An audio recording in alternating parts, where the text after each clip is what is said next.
Voilà.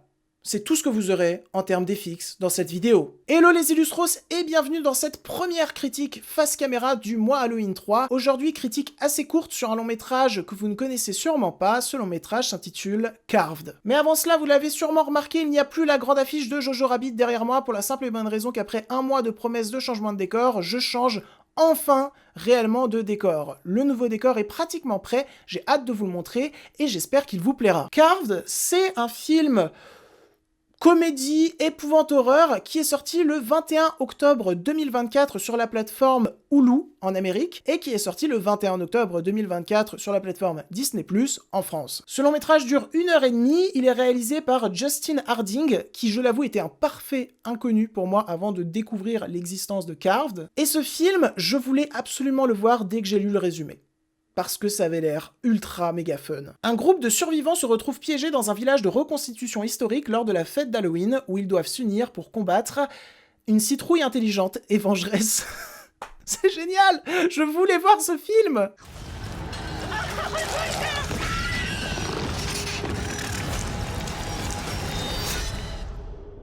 Et alors, est-ce que c'est bien? Non.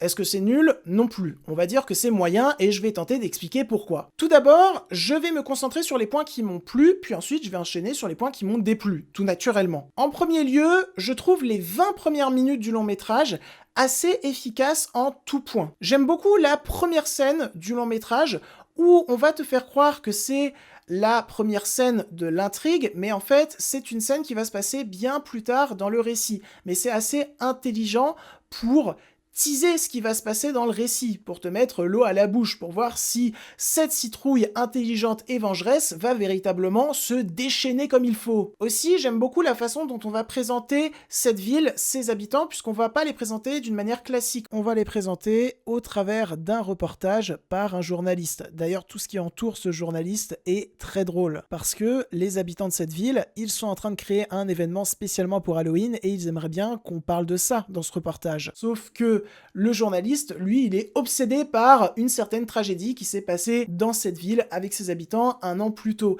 Et c'est traité avec beaucoup d'humour noir, avec un tempo comique qui est super. Non, franchement, ça marche très bien. Je dois dire que je suis assez fan du design de cette fameuse citrouille également. C'est un design qui fait en même temps flipper et beaucoup rire. Le mariage de tons marche très bien et même la manière dont se meut cette citrouille, ça a vraiment de la gueule. Et puis, le film se casse la gueule à partir du moment où son concept commence. C'est quand même assez tragique. Et pourquoi il se casse la gueule?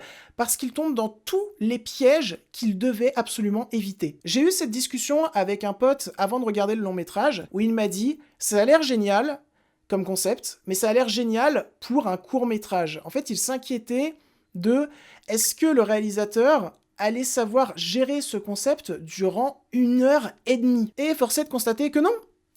Pas du tout. Le premier gros problème que j'ai avec le long métrage, c'est la façon dont le scénariste va relancer continuellement son récit et son concept de manière ultra méga artificielle. Exemple, à un moment, il y a tout un groupe de personnes qui essayent d'échapper à cette citrouille. Ils commencent à y arriver, et tout d'un coup, t'as une personne dans ce groupe qui se dit « Ah, mais j'ai oublié ma flûte dans la grange, faut absolument que j'aille la chercher !» Et du coup, elle va chercher sa flûte, et la citrouille, en quelque sorte, les repère à cause de cet agissement.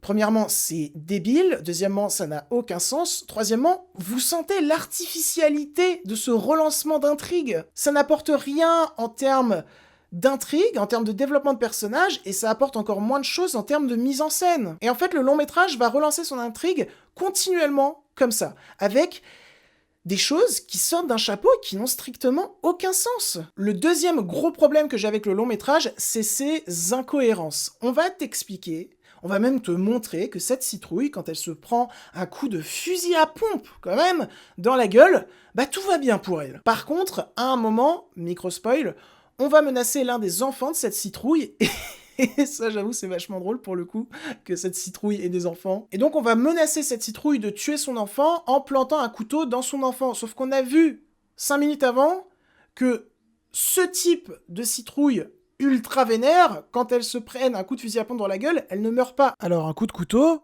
encore moins. Enfin, le troisième gros problème que j'ai avec le long métrage, et pour moi c'est son plus grand échec, c'est qu'il va chercher à donner des explications à tout ce qui se passe en permanence. Sauf que, Justin Harding, ton film parle d'une citrouille mutante qui tue des gens. Tu n'as pas besoin de m'expliquer, tu n'as pas besoin de complexifier ton récit pour lui donner un semblant d'ampleur qui, encore une fois, n'a pas de sens. Il y a tout un moment où ils vont t'expliquer pourquoi cette citrouille attaque ces gens-là précisément, mais on s'en fout. On n'a pas besoin de ça. Surtout que précédemment, dans le long métrage, il y a un personnage qui essaye d'apporter un côté plus rationnel à ce qu'il se passe, et un personnage lui répond « Mais arrête de faire ça, ça ne sert à rien, faut juste qu'on échappe à cette citrouille qui tue des gens. C'est une citrouille qui tue des gens, n'apporte pas un côté rationnel !» Donc je ne comprends pas pourquoi, par la suite du long métrage, on va passer notre temps à nous expliquer pourquoi elle attaque ces gens-là, comment elle fonctionne. On s'en fout, c'est une citrouille qui tue des gens. Fais-moi juste un film de 1h20 sur une citrouille qui zigouille des gens de manière gore. D'ailleurs, le long métrage, dans sa scène d'intro, promet du gore, un peu jouissif, et ce gore, force est de constater qu'il n'est vraiment pas là. Sauf à un moment qui arrive en milieu de film où la citrouille va attraper quelque chose qui nous est extrêmement vital et qui se trouve à l'intérieur de notre torse.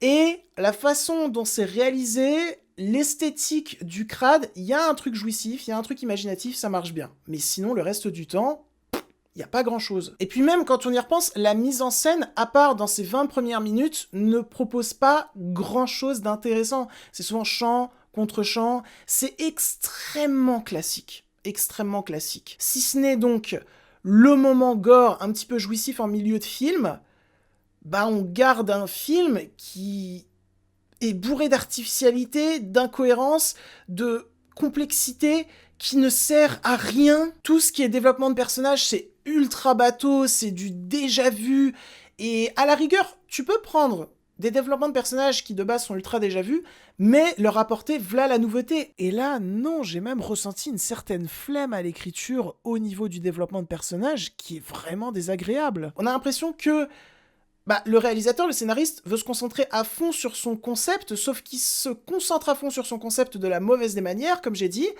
et à côté de ça, t'as des personnages auxquels tu ne t'attaches pas. Donc le film ne peut pas marcher, et c'est vraiment dommage.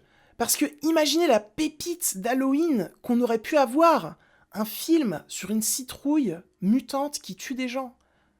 Mais rien qu'en le disant, ça me revend du rêve, et je trouve que c'est un gâchis ce long métrage. Comment tu peux autant gâcher ton concept en tombant autant dans les pièges dans lesquels il ne fallait pas tomber? Pour moi, le réalisateur, le scénariste, c'est auto-saboter, vraiment.